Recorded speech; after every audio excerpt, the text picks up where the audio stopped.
Como disse um dia Teresa de Calcutá, que para hoje os católicos é chamada de Santa Madre Teresa de Calcutá, ela dizia algo que vale pensar. Ela dizia, difícil é amar o próximo.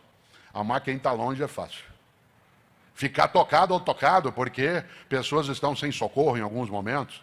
Ficar, né, absolutamente entristecido porque pessoas são vitimadas por um acidente, um terremoto, ou a fome. Isso importa, chama-se compaixão.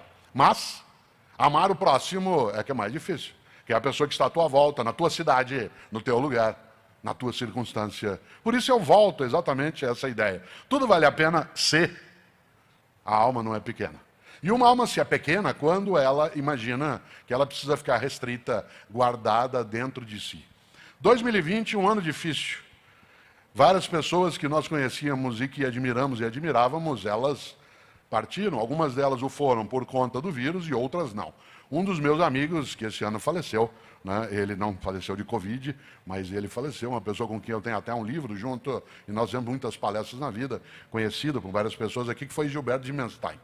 Gilberto de Menstein, uma pessoa especial no campo da comunicação, do jornalismo, e ele usava uma frase, uma ideia que eu queria trazer aqui de volta.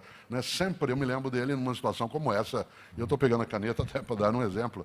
Ele dizia que na vida, quando você vem andando com uma vela acesa nas mãos, e você encontra uma outra pessoa que está com uma vela apagada nas mãos, e você cede a chama da tua vela, as duas pessoas são beneficiadas.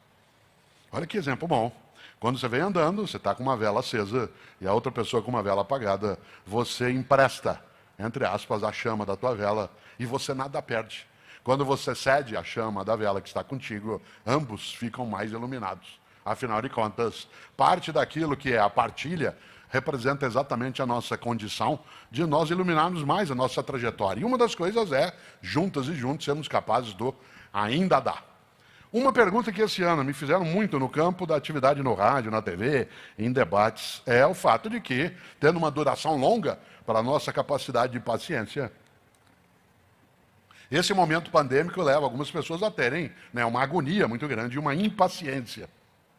E uma pergunta, na hora que se tinha algum tipo de debate nas atividades virtuais, era assim, professor, como se nós da área de filosofia tivéssemos um conhecimento, né, sobre todas as coisas, mas a expressão era, professor, eu estou muito angustiada, eu estou muito impaciente. Como é que eu faço para sair dessa angústia? Evidentemente que eu tenho meus limites no campo da filosofia em relação a isso. Há outras áreas do conhecimento que ofereceriam ferramentas muito mais apropriadas para que a pessoa deixe aquele estado de angústia, inclusive no campo, né, dos fármacos. Não é a minha área. Mas eu dizia o seguinte, e o que eu vou dizer agora, acho que eu repeti dezenas de vezes esse ano, mas eu continuo insistindo. Eu dizia e digo ainda, a única saída para que a gente persista, vá buscar e, acima de tudo, não perca a vitalidade que a esperança carrega, é lembrar da frase estupenda de um filósofo norte-americano do início do século XIX, um homem chamado Ralph Waldo Emerson. Ralph Waldo Emerson, que em filosofia nós chamamos diretamente de Emerson. Ele tem uma expressão que é fortíssima. Ele dizia, torna-te necessário a alguém. Torna-te necessária a alguém. A única maneira de você e eu não sentirmos nossa vida perder tempo, esvair-se, ser inútil, banal ou autocentrada de modo exclusivo é tornar-se necessária, tornar-se necessário a alguém. Afinal, quem é que não leu Saint-Exupéry? Um estupendo escritor francês, que além de, assim de tudo, era aviador também. Vocês sabem que Saint-Exupéry morreu sobre o Canal da Mancha em 1944, porque ele, voluntário que era, né, estava sobrevoando uma parte do Canal da Mancha em busca, né, das tropas homicidas que tinham ocupado a Europa, né, naquele momento, em 1944. E ele foi abatido e pereceu, né, exatamente sobre o Canal da Mancha. Mas ele deixou muita coisa. Afora o Grande, o Pequeno Príncipe, que é um grande Pequeno Príncipe, ele deixou uma ideia. E no meu escritório em São Paulo, ao qual eu não vou para trabalhar. Desde o dia 13 de março, toda a minha equipe está, né, de modo remoto. Esse escritório fica a 2 quarteirões da nossa casa. Ainda assim, não vou lá trabalhar. Não que eu não esteja trabalhando.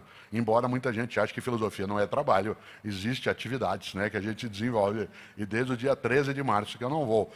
Mas quando a pandemia começou a ser sussurrada como possibilidade, ainda em fevereiro, nós colocamos na porta do escritório, pelo lado externo, um dispenser de álcool em gel.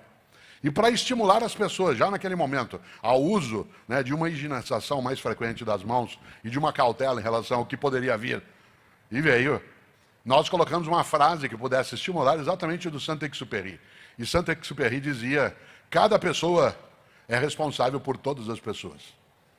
Cada pessoa é responsável por todas as pessoas. Ele não está sugerindo que a gente se meta na vida alheia. Ele está sugerindo que a gente participe do cuidado com a nossa vida e a vida de outras pessoas.